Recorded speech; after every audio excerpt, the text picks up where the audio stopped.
오늘 같이 은혜 받을 말씀은 로마서 7장 14절로 25절 말씀입니다. 저와 여러분들이 한 절씩 교독하겠습니다. 우리가 율법은 신령한 줄 알거니와 나는 육신에 속하여 죄 아래에 팔렸도다. 내가 행하는 것을 내가 알지 못하노니 곧 내가 원하는 것은 행하지 아니하고 도리어 미워하는 것을 행함이라. 만일 내가 원하지 아니하는 그것을 행하면 내가 이로써 율법이 선한 것을 시인하노니 이제는 그것을 행하는 자가 내가 아니요 내 속에 거하는 죄니라. 내 속 곧 내 육신에 선한 것이 거하지 아니하는 줄을 아노니 원함은 내게 있으나 선을 행하는 것은 없노라. 내가 원하는 바 선은 행하지 아니하고 도리어 원하지 아니하는 바 악을 행하는도다. 만일 내가 원하지 아니하는 그것을 하면 이를 행하는 자는 내가 아니요 내 속에 거하는 죄니라. 그러므로 내가 한 법을 깨달았노니 곧 선을 행하기 원하는 나에게 악이 함께 있는 것이로다. 내 속사람으로는 하나님의 법을 즐거워하되 내 지체 속에서 한 다른 법이 내 마음의 법과 싸워 내 지체 속에 있는 죄의 법으로 나를 사로잡는 것을 보는도다. 오호라 나는 곤고한 사람이로다. 이 사망의 몸에서 누가 나를 건져내랴. 우리 주 예수 그리스도로 말미암아 하나님께 감사하리로다. 그런즉 내 자신이 마음으로는 하나님의 법을 육신으로는 죄의 법을 섬기노라. 아멘. 여러분에게 질문을 던지면서 설교를 시작할까 합니다. 설교를 가장 잘 귀담아서 듣는 사람들이 누구일까요? 여러분은 누구라고 생각하십니까? 마음속으로 나라고 생각하시는 분 있습니까? 참 감사합니다. 그렇다면 말씀을 들은 후 여러분의 삶은 얼마나 달라졌습니까? 혹 변하지 않는 내 모습을 바라보며 실망하며 살아가고 있지는 않습니까? 저는 많은 분들이 설교를 경청하지만 특히 집중해서 잘 듣는 분들은 장례 예배 때 유족들이라고 생각합니다. 이때는 안 믿는 분들도 귀를 기울여 듣습니다. 왜 그럴까요? 세상이 무너지고 뒤집어졌기 때문입니다. 소망을 잃어버렸기 때문입니다. 유족들은 이것이 마지막이 아니라는 소망의 소리에 귀를 기울입니다. 찾아뵙지 못하고 공경하지 못한 안타까움을 다시는 반복하지 않겠다고 다짐하고 또 다짐합니다. 살아계신 부모님이나 가족들을 더 자주 찾아뵙겠다고 다짐합니다. 그러나 어떻습니까?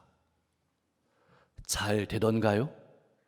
안타깝게도 얼마 지나지 않아서 이전으로 돌아가는 나를 바라보며 실망하지는 않았습니까? 그렇다면 하나님의 백성들은 어떨까요? 정말 안타깝게도 별반 다르지 않습니다.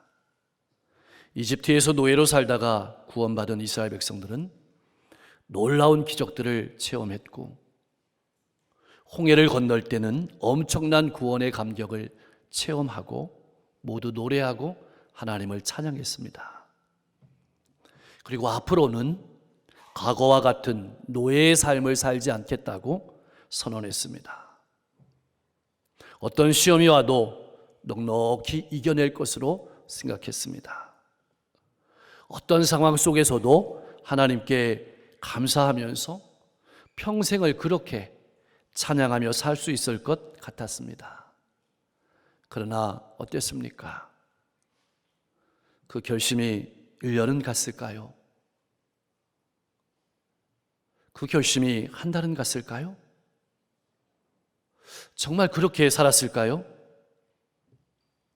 3일이 지나지 않아 감동이 사라지고 감사가 사라졌습니다. 물론 찬양도 사라졌습니다. 감동이 사라지고 감사와 찬양이 사라진 자리를 불평과 원망이 차지했습니다. 과거가 좋았다고 말하면서 감사와 찬양은 어디론가 슬그머니 자취를 감추고 말았습니다. 나의 신앙생활은 어떻습니까? 나도 내가 신앙인으로 이럴 줄 몰랐다고 생각하는 삶의 순간이 얼마나 많은지 모릅니다. 구원의 감격을 체험할 때만 해도 우리는 예전과는 다르게 살 것으로 확신했었습니다. 어떤 시험이 와도 넉넉히 이기면서 하나님의 은혜에 감사하며 찬양하는 삶을 살겠다고 다짐하지 않았습니까? 근데 정말 그렇게 되던가요?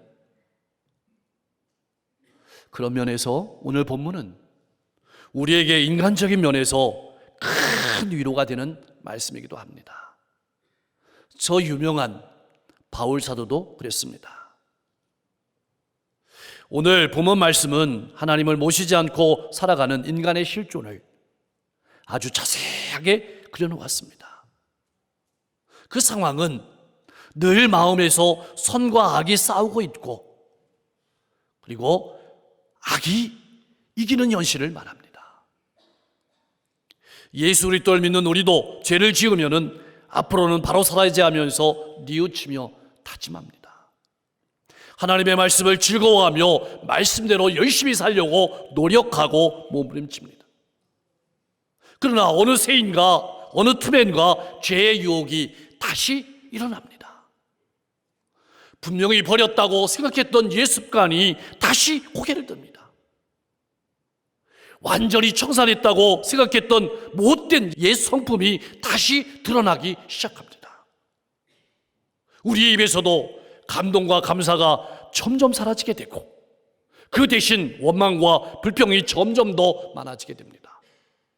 더 나아가서는 다른 사람들을 정죄하고 판단하게 됩니다. 분명히 그렇게 살지 말아야지 했는데 또 그렇게 살고 있는 내 자신을 발견하게 됩니다. 나도 내가 정말 왜 이러는지 모르겠고 나에게 실망했습니다 라고 속으로 외치는 경우가 많지 않습니까? 우리는 신앙의 길과 여정 가운데 그렇게 살면 안 되는데 하고 많이 느낍니다. 왜 그럴까요? 바로 하나님의 살아있는 말씀 때문입니다. 말씀에 어긋나는 삶을 살아가게 되면 우리의 양심이 죄책감을 느끼게 됩니다. 이것은 매우 중요한 일입니다. 그것이 바로 우리가 살아있다는 증거입니다.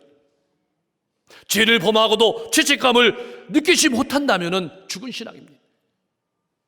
바울이 말하려고 하는 핵심은 선을 행하려고 하는 자신 안에 죄의 지배를 받는 또 다른 자아가 존재하고 있다는 사실입니다. 바울 사도의 고백은 변명하라는 것이 아닙니다. 그리고 매번 영적인 싸움에서 지는 원인을 죄의 탓으로 돌리려는 것 또한 아닙니다. 18절에서 바울은 이렇게 선언합니다. 원함은 내게 있지만 선을 행하는 것은 내게 없노라. 무슨 말일까요? 하나님의 뜻대로 살고 싶지만 자기도 모르는 사이에 하나님께서 원하시지 않는 길로 걸어가고 있다는 것입니다. 왜 그럴까요? 우리가 죄의 권세 아래 있기 때문입니다.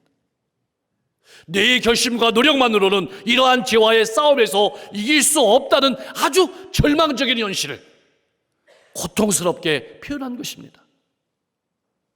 아무리 큰 기적과 은혜를 체험하고 아무리 신앙의 체험이 많다 할지라도 단단히 결심하고 힘써 노력한다고 해도 죄를 이겨낼 수 없다는 사실을 이야기하고 있는 것입니다. 자, 여러분 어떻습니까? 주일날 예배드리지 않고 재미있는 곳으로 놀러 가면 마음이 편할까요? 불편할까요? 불편합니다. 왜 이런 현상이 생기는 것일까요? 믿음이 없기 때문일까요? 아닙니다. 믿음이 있기 때문에 갈등하는 것입니다. 믿음이 없으면 갈등 자체가 없습니다. 신앙생활이란 무엇일까요? 신앙생활을 시작한다는 것은 이러한 영적인 갈등이 생긴다는 말과 같습니다. 이 갈등을 통해서 우리는 신앙이 무엇인지, 우리가 어떤 존재인지 알아갑니다. 하나님을 사랑하기에 도덕적으로 선하고 바르게 살려고 하는 모습은 너무나도 아름다운 모습입니다. 혹 죄를 지으면 그 죄 때문에 처절하게 괴로워하며 사는 성도들의 모습은 거룩한 모습입니다. 이러한 모습이 너무나도 귀합니다. 이런 성도들이 너무나도 오늘 이 시대에 귀합니다. 이들은 주님도 사랑하고 교회도 잘 섬기려고 합니다. 도덕적으로 바르게 살려고 노력합니다. 다른 사람에게 상처 주지 않으려고 노력합니다. 여러분의 모습은 어떻습니까? 그러나 이러한 경건한 신앙인에게도 한 가지 부족한 점이 있습니다. 무엇이 부족한 것일까요? 자기들의 힘과 자기들의 인격 안에만 머물러 있다는 것입니다. 내 힘과 내 인격으로만 신앙생활하면 사람들이 보기에는 분명히 훌륭한 모습인데 하나님께서 보실 때에는 부족한 성도입니다. 개인적으로는 훌륭하지만 교회의 공동체를 세워가는 데는 절대적으로 부족한 모습입니다. 나는 어떻습니까? 왜 바울 사도는 23절처럼 고백하는 것일까요? 죄의 권세 아래 있기 때문입니다. 우리는 여기에서 속기 쉽습니다. 기독교가 어떤 종교인지 모르면 바로 여기에서 무너집니다. 쉽게 얘기하면 이렇습니다. 뭔가 조금 선행을 하면, 뭔가 열심히 잘 살면 스스로 나는 괜찮은 성도라고 생각합니다. 반대로 내가 조금 부족하면, 조금 못나면 낙담하고 실망합니다.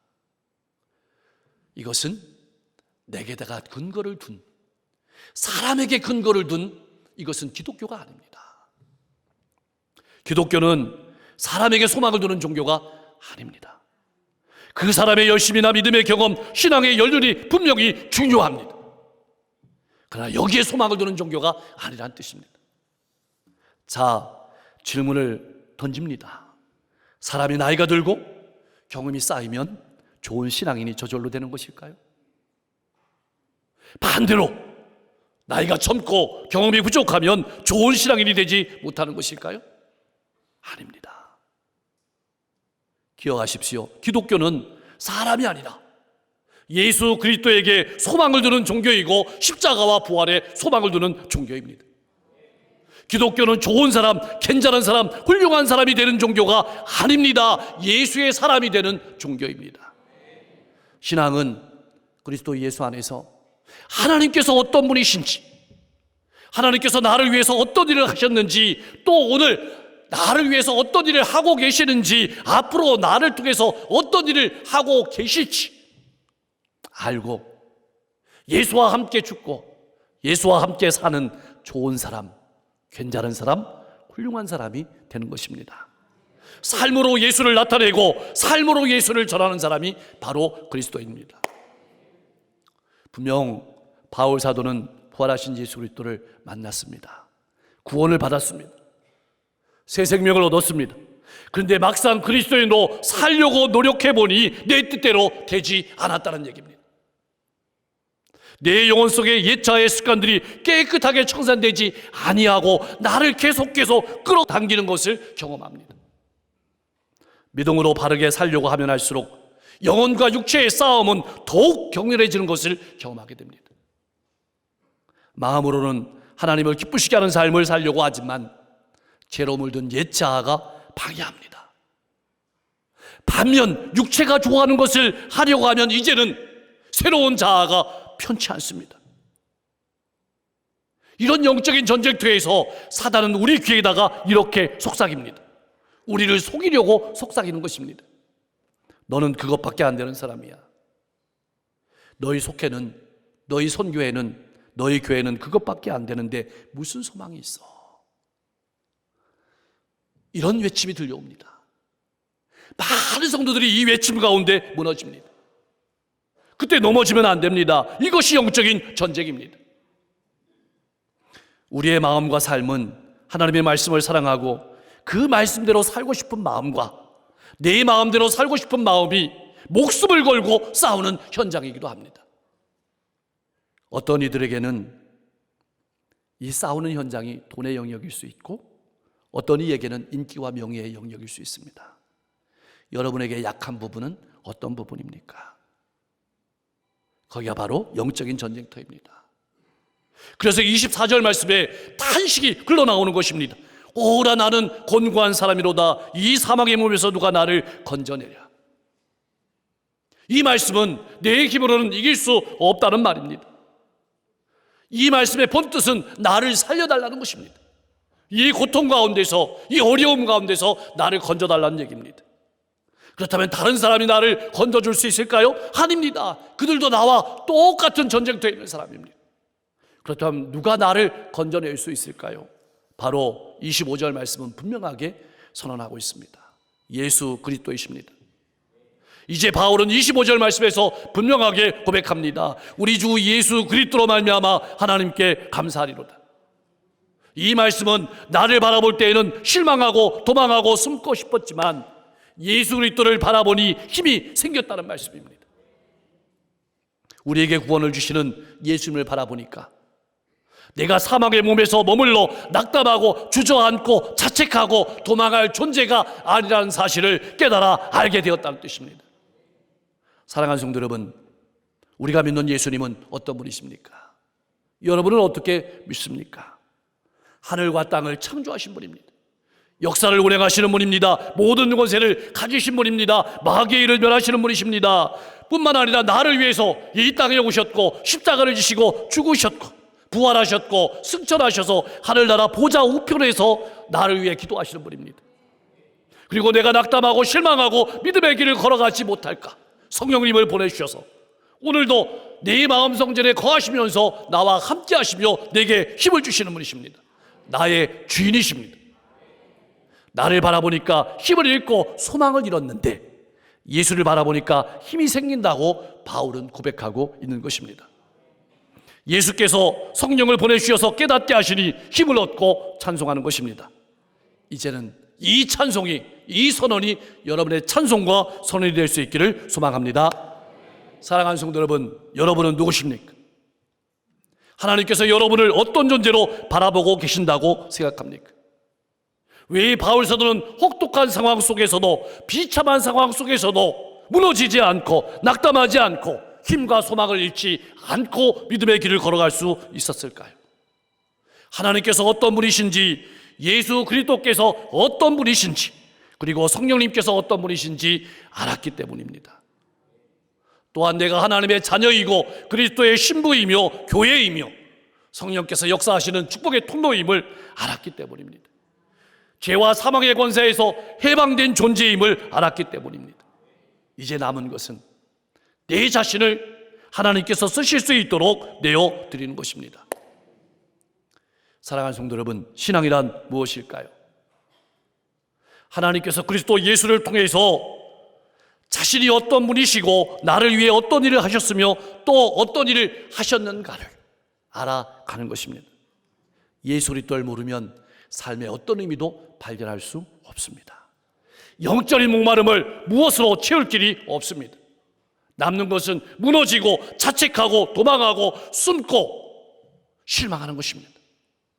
우리가 그런 운명이었는데 하나님께서 그리스도 예수 안에서 우리를 하나님의 자녀로 삼아 주셨습니다. 이제는 그리스도 예수 안에서 하나님의 손에서 우리를 끊을 것은 아무것도 없습니다. 날마다 우리를 돌보시고 인도하시고 우리를 성숙하게 하시며 세상의 축복의 통로로 세우는 것이 신앙생활입니다. 자, 그렇다면 우리가 신앙의 길을 걸어가면서 가장 경계해야 될 것은 무엇일까요? 맞습니다. 내 힘으로 하려는 것입니다. 그것을 가장 경계해야 합니다. 은혜 받은 것으로만 끝나는 것이 바로 내 힘으로 하는 것입니다. 우는 것으로만 끝나는 것이 내 힘으로 하는 것입니다. 여기에 머무는 것이 우리 믿는 사람들의 가장 큰 아픔입니다. 은혜 받고 울었으면 변화의 자리로 나가야 합니다. 그때 성령께서 역사하십니다. 근데 이것이 내 힘으로 안 된다는 것입니다. 예수로만 가능합니다. 성령님께서 역사하셔야 합니다. 신앙은 내가 옳다고 생각하는 길로 걸어가는 것이 아닙니다. 하나님의 말씀을 따라 성령께서 주시는 감동과 능력을 따라서 나아가는 것입니다. 일은 성령께서 하십니다. 그러므로 나는 왜 안 될까? 나는 왜 실패할까? 나는 왜 이 모양일까? 나를 바라보고 울지 마십시오. 오직 믿음의 주요 온전케 하시는 예수를 바라보면서 힘내서 나아갈 수 있는 여러분과 제가 될 수 있기를 소망합니다. 바울은 로마서 8장 1절 말씀에서 이렇게 선언했습니다. 그러므로 그리스도 예수 안에 있는 자에게는 결코 정죄함이 없다. 이 말씀은 오직 성령이 내게 임하시면 내가 모든 싸움에서 이길 수 있다는 선언입니다. 이 말씀은 하나님의 의지가 담겨 있는 말씀입니다. 내가 택한 자녀들을 결코 실패하도록 내버려두지 않겠다. 이제는 우리 차례입니다. 오늘 예배가 끝나고 저 문을 열고 나가면 여러분의 삶 가운데는 또 양자택일의 삶을 마주하게 될 것입니다. 성령의 감동을 따라서 하나님의 뜻을 따라 살아갈 것인지, 육신을 쫓아서 내 마음대로 살아갈 것인지, 이때 내가 어떤 존재인지 기억하십시오. 오늘도 내 마음 성전에서 나와 함께 하시고 나를 감동하시고 나를 통해서 일하시는 성령님을 의지하며 성령의 열매를 맺어가며 하나님의 축복의 통로로 복된 사명을 감당하는 여러분과 제가 될 수 있기를, 노래하는 신앙인이 될 수 있기를 주님의 이름으로 간절히 축원합니다.